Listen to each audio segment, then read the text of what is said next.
1. You will hear a woman telephoning a car rental company to ask about car renting services. First, you have some time to look at questions 1 to 5.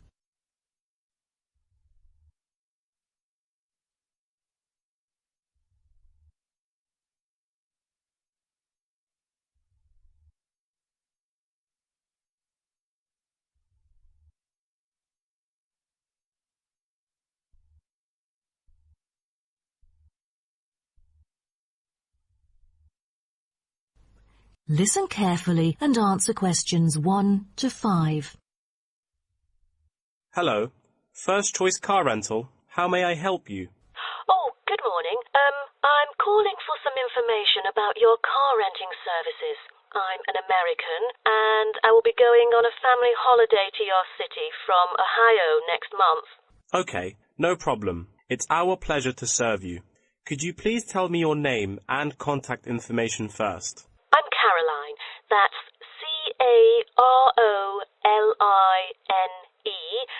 And my telephone number is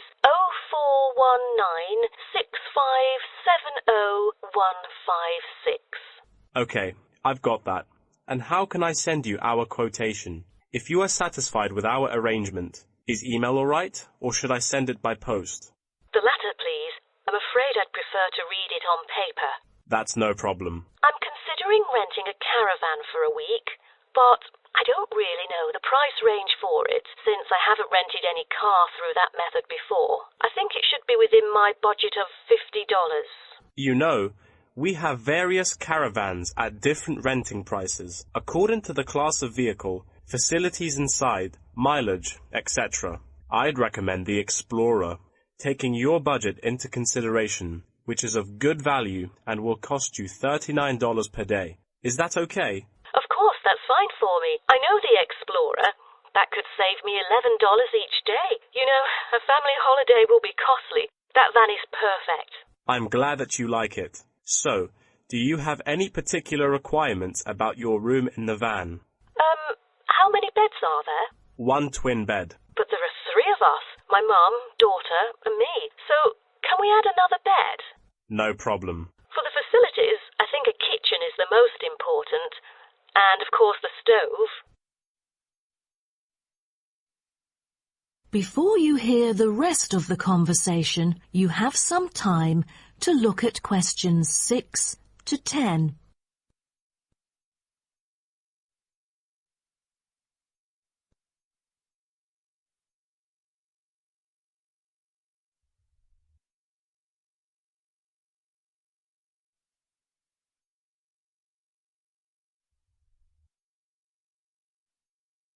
Now listen and answer questions 6 to 10.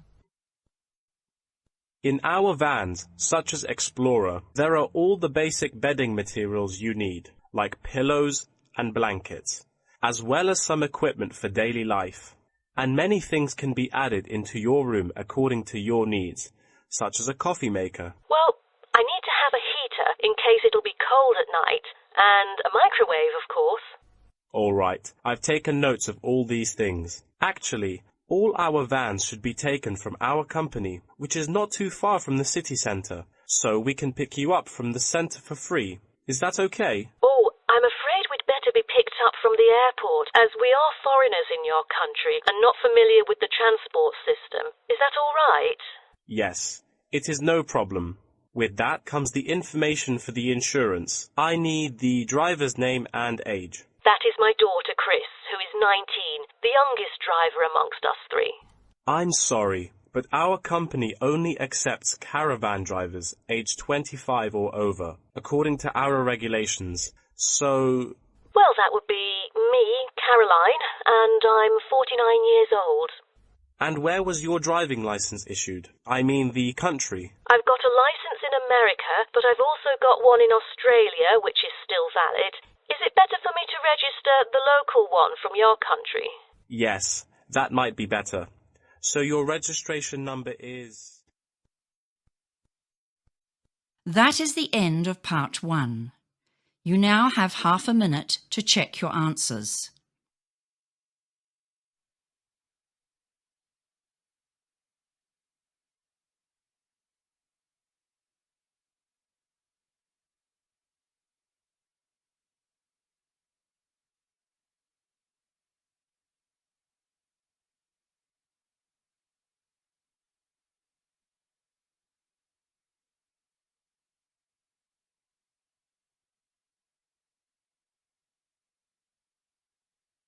Now turn to Part 2.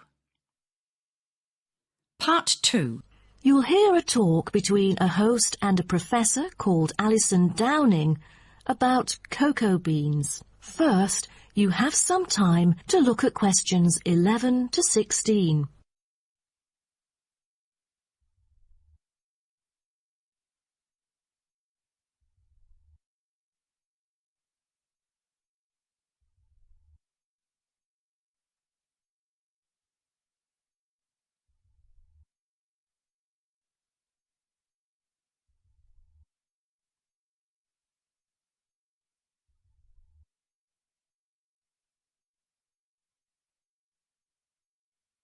Now listen carefully and answer questions 11 to 16. Hello and welcome to today's talk. Here with me is the famous botanist, Professor Alison Downing. So, Alison, tell us something about cocoa beans.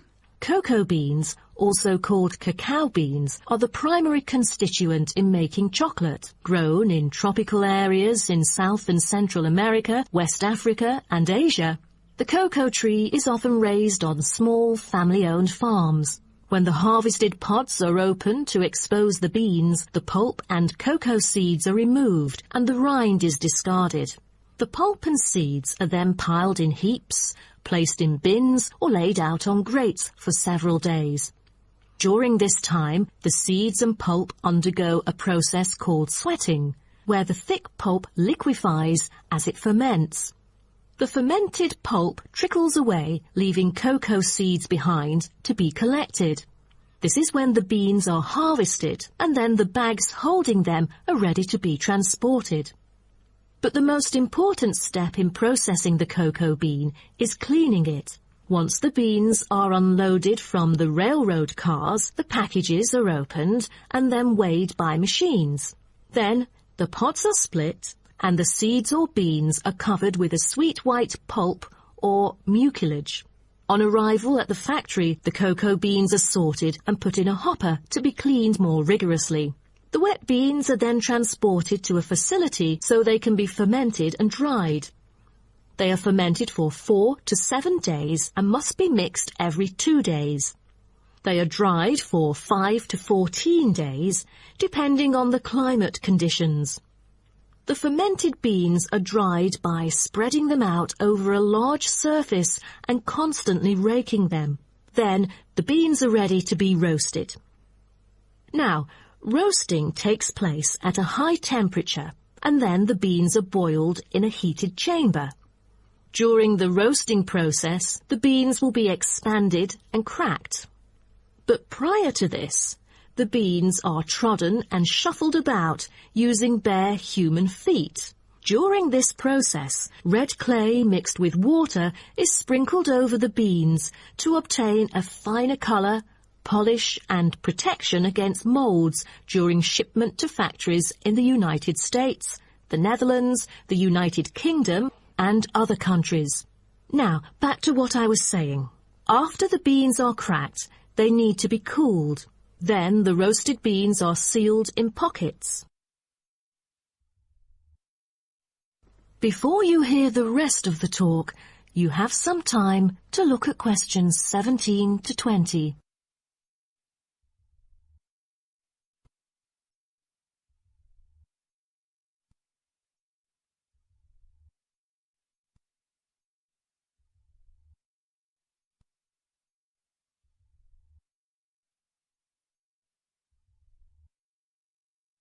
Now listen and answer questions 17 to 20. Wow, that is not a simple process, is it? But someone told me that different roasting levels of coffee can lead to different kinds of flavors. Yes, roasting coffee transforms the chemical and physical properties of green coffee beans into roasted coffee products. The roasting process is what produces the characteristic flavor of coffee by causing the green coffee beans to change in taste. Unroasted beans contain similar, if not higher levels of acids, protein, sugars and caffeine as those that have been roasted. but lack the taste of roasted coffee beans due to the Maillard and other chemical reactions that occur during roasting. The vast majority of coffee is roasted commercially on a large scale, but small-scale commercial roasting has grown significantly with the trend toward single-origin coffees served at specialty shops. Some coffee drinkers even roast coffee at home as a hobby in order to both experiment with the flavour profile of the beans and ensure the freshest possible roast. So here I'm going to introduce some of these roasted coffee beans and their special flavours. Now, the first crack is lighter bodied and has a higher acidity level with no obvious roast flavour and is popular for its special mild taste. This level of roast is ideal for tasting the full original character of the coffee. The green beans are raw, unroasted coffee beans. They are strictly hard beans with a smoky flavour and are slightly acidic. We've also got French roast, and the flavour that comes across in French roast coffee usually has more to do with the roasting process than the actual quality of the beans. By the time the beans are dark enough to qualify as French, most of their original flavour has dissipated. In its place come the flavours of caramelizing sugar, bittersweet coffee, and often a bit of chocolate. And finally, espresso smoky. That is, coffee brewed by forcing a small amount of nearly boiling water under pressure through finely ground coffee beans. Espresso is generally thicker than coffee brewed through other methods, has a higher concentration of suspended and dissolved solids, and has creamer on top. As a result of the pressurized brewing process, the flavors and chemicals in a typical cup of espresso are very concentrated. Espresso is also the base for other drinks, such as cafe latte, cappuccino, cafe macchiato, cafe mocha, flat white, or cafe americano. That is the end of part 2. You now have half a minute to check your answers.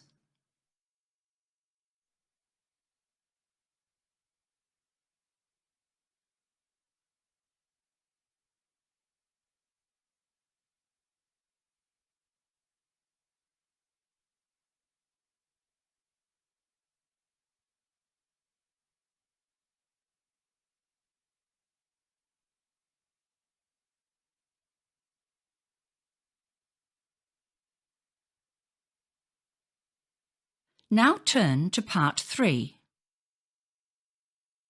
Part 3. You will hear two students talking about the moa with the lecturer. First, you have some time to look at questions 21 to 26.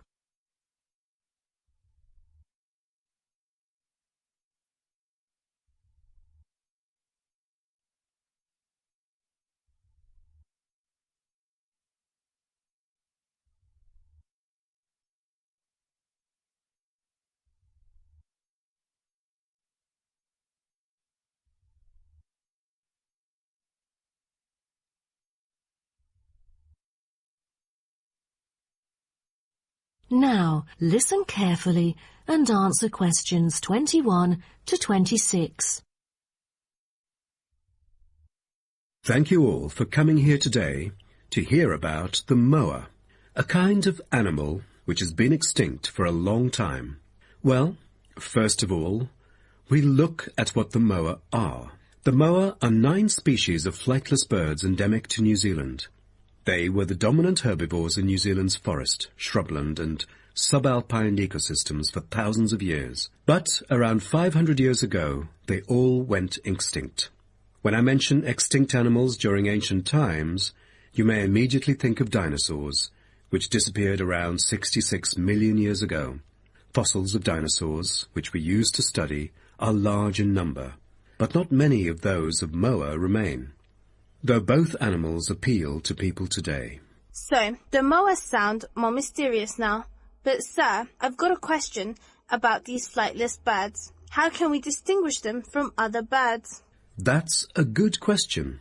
Birds are commonly characterized by being warm-blooded, having feathers and wings, usually capable of flight, and laying eggs, while the flightless moa, until their extinction, were the largest birds in the world. Their heads are relatively small in relation to their bodies, and they are the only wingless birds lacking even the vestigial wings and substantial tailbones in their family. That's impressive, but were they born to be like that? I mean, when they were chicks. Yes, absolutely. So let's move on to the chicks. The eggs of moa were laid in nests and incubated for about 2 months. The chicks would be well developed upon hatching, and probably would be able to leave the nests to feed on their own almost immediately. I've heard that the male moa are thought to have incubated the eggs. Is that true? I think there is a possibility for that. I've read somewhere that the sex-specific DNA recovered from the outer surfaces of eggshells suggested that these eggs were likely to have been hatched by the male, but we still need to consult more. But I have a question. There has been some occasional speculation that the moa were still alive, because someone said they had caught sight of them in New Zealand in the late 19th century, or even the 20th. Do you think it's possible? I'm not amazed by that, since that kind of thing has been claimed several times. But I find it funny, because no reliable evidence of moa tracks has ever been found, and experts still contend that moa survival is extremely unlikely. So what was the reason for the moa's extinction? I wonder if it was global warming or some other factors related to their living environment. Well, before the arrival of human settlers in New Zealand, the moa's only predator was the massive Haas eagle. Then the Maori arrived sometime before CE 1300, and all moa genera were soon driven to extinction by hunting. What a horrible thing. Before you hear the rest of the talk, you have some time to look at questions 27 to 30.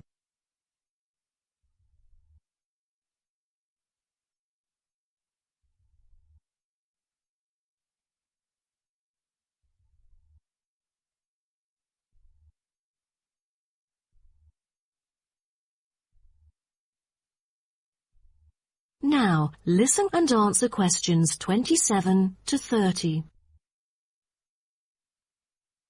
All right. Now let's look at the features of some species of moa. The South Island giant moa may have been the tallest birds ever known, and the second tallest of the 9 moa species is the North Island giant moa, with the females being markedly larger than males, both in weight and height. And I've heard that the smallest of the moa birds are the coastal moa. Is that right? Yes, you were right. And have you heard about any other kind of moa before? I know the crested moa. The eggs they laid may be larger than others. As they mainly lived in the remote interior of the southern island, their fossils are rare or absent in archaeological sites, and no egg remains have yet been identified. Are there any species of moa that have got more fossils? Yes, of course. A considerable amount of remains of the stout-legged moa exist, due to the well-preserved properties of their habitat. Their skulls reveal relatively bad vision, a good sense of smell, and a very short bill. Then there is the eastern moa. They were remarkable in having very long and narrow windpipes, which probably enabled them to make louder, more resonant calls than those of other moa, and had the greatest vocal abilities, so they could communicate when they could not see each other in the forest or at night. They used a range of senses, apart from sound, in their search for food, such as their sense of smell and vision.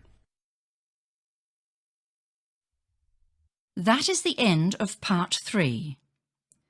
You now have half a minute to check your answers.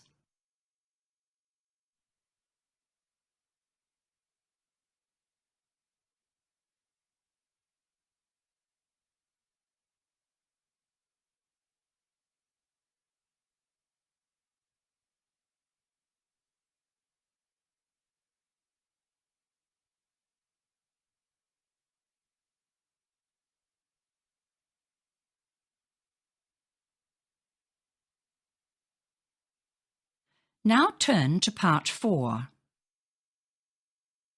Part 4. You will hear part of a lecture about time measurement. First, you have some time to look at questions 31 to 40.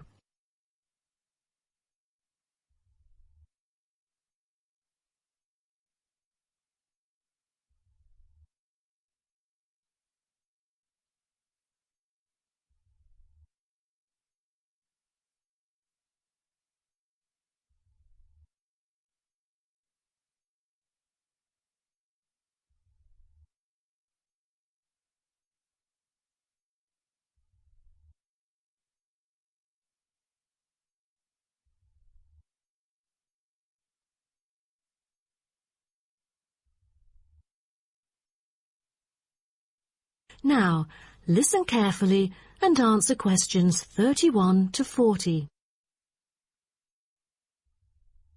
Good morning, everyone. Today, I'm going to talk about the research project I've been involved in on time measurement. Do you know how time is measured? Consider how we measure length and how, with time, we encounter a difficulty. Before we could grasp it, it would slip through our fingers. In fact, as we can see, we are forced to have the resource to measure something else, the movement of something in space or a set of movements in space. All the methods that have been employed so far really measure time by a motion in space. The measurement of time is no easy matter, a scientific unit only arrived at after much thought and reflection. As the most primitive form of measurement, the sun seems to be natural.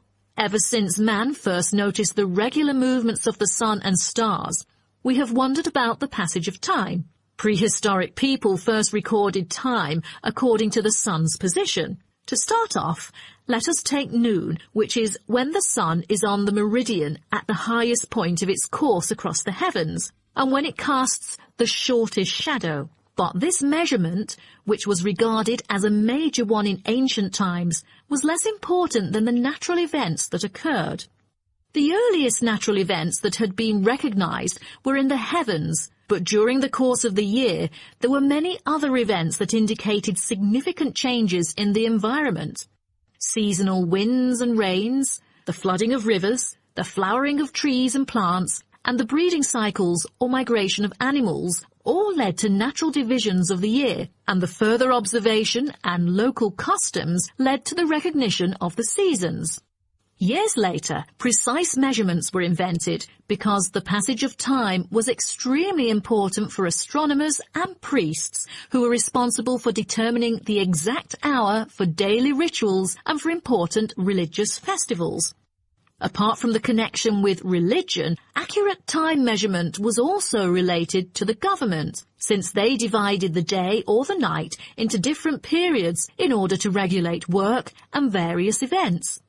For thousands of years, devices had been used to measure and keep track of time. The current sexagesimal system of time measurement dates back to approximately 2000 BCE from the Sumerians. It was found that the earliest ancient timekeepers were mainly invented and used in Mesopotamia, where the water clock was introduced from, as well as in North Africa, especially in the area of ancient Egypt.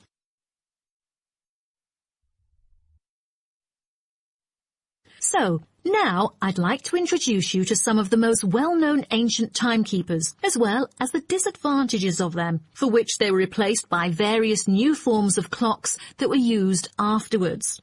A sundial is a device that tells the time of day by the apparent positioning of the sun in the sky. In the narrowest sense of the word, it consists of a flat plate and a gnomon which casts a shadow onto the dial. As the sun appears to move across the sky, the shadow aligns with different hour lines which are marked on the dial to indicate the time of day. However, it was quickly noted that the length of the day varied at different times of the year. Therefore, there could have been a difference between clock time and sundial time. In addition, the sundial was of no use at night, so a water clock was invented. The water clock, or clepsydra, appeared to have been invented around 1500 BCE and was a device which relied on the steady flow of water from or into a container. Measurements could be marked on the container or on a receptacle for the water. It was reliable, but the water flow still depended on the variation of pressure and temperature from the top of water in the container.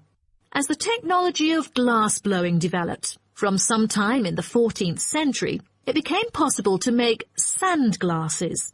Originally, they were used as a measurement for periods of time like lamps or candles, but as clocks became more accurate, they were calibrated to measure specific periods of time. The drawback, however, as you can imagine, was the limited length of time they could measure. The last timekeeper to be introduced is the fire candle clock. Candle clocks took advantage of a simple concept, the slow and consistent nature of a burning wax candle. By utilising this process, our ancestors were able to keep steady track of the time. The clocks were created by engraving the length of the candle with evenly spaced markings. Each marking represented a single unit of time, and as the wax burned down, each hour would disappear. However, the drafts and the variable quality of the wax mainly influenced the time of burning. Like oil lamps, candles were used to mark the passage of time from one event to another rather than tell the time of day. That is the end of part 4. You now have half a minute to check your answers.